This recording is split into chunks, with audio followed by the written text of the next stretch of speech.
For years, people believed that only the strongest militaries, the biggest economies, and the most powerful weapons could win a fight between two nations. But today, one small country is proving that idea wrong. The Philippines, an island nation in Southeast Asia, is quietly beating a global superpower, China, and they're doing it without launching a single missile, without invading any land, and without declaring war. This is not a story of tanks or jets. This is a story of strategy, courage, alliances, and the quiet power of a people who refuse to be bullied. What's happening between China and the Philippines could change how wars are fought forever. So stick around till the end, because once you hear how the Philippines is winning, you'll never see global power the same way again. Let's go back a few years. China began building artificial islands in the South China Sea. These were not just tiny outposts. China was turning reefs and rocks into massive military bases with airstrips, radar systems, missiles, and warships.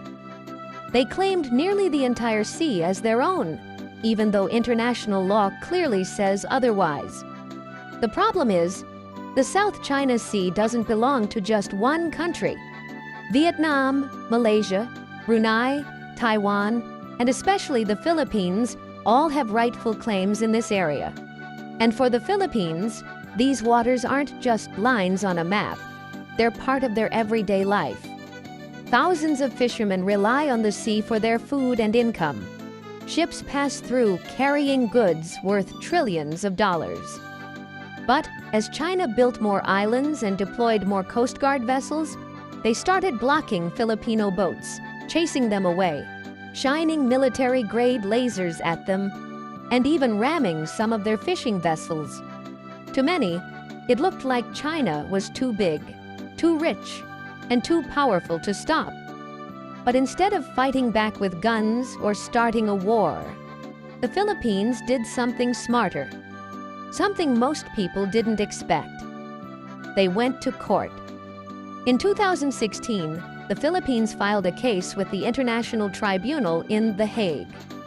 After years of hearings, the tribunal ruled that China's sweeping claims had no legal basis, none at all. In fact, the court sided with the Philippines on nearly every point. China refused to recognize the ruling, but that didn't matter, because the world now had a clear legal decision in black and white. And the Philippines had just done something powerful. They had chosen law over war, truth over violence, and reason over rage. Suddenly, the Philippines wasn't just a small country anymore. It was a global symbol of peaceful resistance and smart diplomacy. They had shown the world that even a small nation can fight a giant and win if they use the right tools. But the Philippines didn't stop there. They began building stronger relationships with their allies. The United States, Japan, and Australia began to deepen their ties with the country.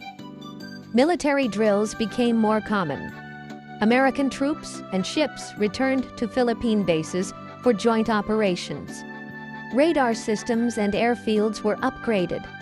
And most importantly, the world began paying more attention to what was happening in the South China Sea. The Philippines had brought the world's eyes to the region, and China could no longer act in secret. But something even more inspiring was happening back home. Ordinary Filipinos were becoming the country's eyes and ears. Fishermen who were once afraid began to fight back. Not with weapons, but with smartphones. They started recording every incident. Every time a Chinese ship blocked them or used water cannons, they filmed it. They shared the videos on Facebook, Twitter, and YouTube. Soon, millions of people around the world were watching these clips. And suddenly, it wasn't just a political conflict. It was personal. People saw small wooden boats being attacked by massive steel ships. People saw poor fishermen crying because they couldn't feed their families. And every time China acted aggressively, they lost more support in the eyes of the global public. The internet had become the new battlefield, and the Philippines was winning with honesty and bravery.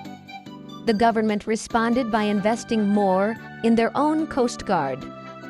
They built more ships, trained more officers, and worked closely with local fishermen. They declared marine protected zones to stop environmental damage and began patrolling areas that were once ignored. They also started working with countries like India, Vietnam, and Indonesia to form a stronger regional voice. One country might be easy to ignore, but a united Southeast Asia is much harder to silence, and the Philippines was leading this quiet coalition. In the background, China began facing its own problems. Their economy started slowing down. Property markets crashed. Unemployment among young people rose. Their relations with the West became more tense. And every time they tried to intimidate the Philippines, they found themselves more isolated than before. The Philippines, on the other hand, gained global sympathy. They were invited to more talks, given more aid, and treated with more respect. Because the world loves a peaceful fighter, and that's exactly what the Philippines had become. But perhaps the most powerful change was not on the seas or in courtrooms. It was in the hearts of the Filipino people. National pride began to rise. Stories of Coast Guard bravery made headlines. Artists painted murals of local heroes. Social media exploded with hashtags supporting Filipino sovereignty. Students in schools debated international law and Filipino identity. Celebrities began speaking out. Even the youth started caring more about what it meant to be Filipino and what it meant to protect the nation's dignity. This silent wave of pride and unity became a force of its own. China thought they could scare the Philippines into submission, but instead, they woke up a sleeping giant, not in size, but in spirit. And here's where it gets even more fascinating. Other countries began copying the Philippines. Vietnam started filing its own reports. Malaysia began challenging China more directly. Even European powers like France and Germany began sending ships to patrol the South China Sea to defend freedom of navigation. The Philippines had started a global movement without ever firing a single bullet. They showed that justice still has power in the 21st century. They proved that international law means something. They reminded the world that bullying can be stopped with the right mix of courage, law, and truth. And now, every time a Filipino boat sails into contested waters with a camera on board, it's not just a fishing trip. It's a message. It's a declaration that they will not be silent. It's a quiet form of battle where truth is the weapon and the world is the audience. And slowly, this approach is working. More and more people now question China's actions. Global companies rethink investments. Governments sign more deals with the Philippines. And most of all, China is being forced to play defense. For a country that once claimed they owned nearly an entire sea, they now face a single nation that refuses to back down, not with guns, but with grit.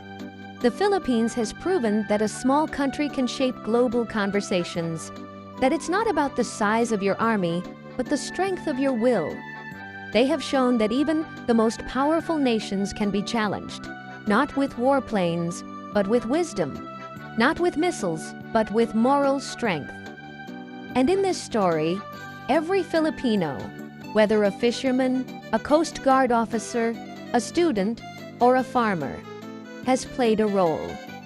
This is no longer just about territory. It's about identity. It's about showing the world that power doesn't always win. Noise doesn't always win. Fear doesn't always win. Sometimes, the quietest voice carries the loudest message. The Philippines is quietly beating China, not with violence, but with vision. not with anger, but with action, not with threats, but with truth. And that is why the world is now watching this tiny nation more closely than ever before. Because the story of the Philippines is not just about islands and oceans, it's about courage in the face of giants. It's about smart strategies in a dangerous world.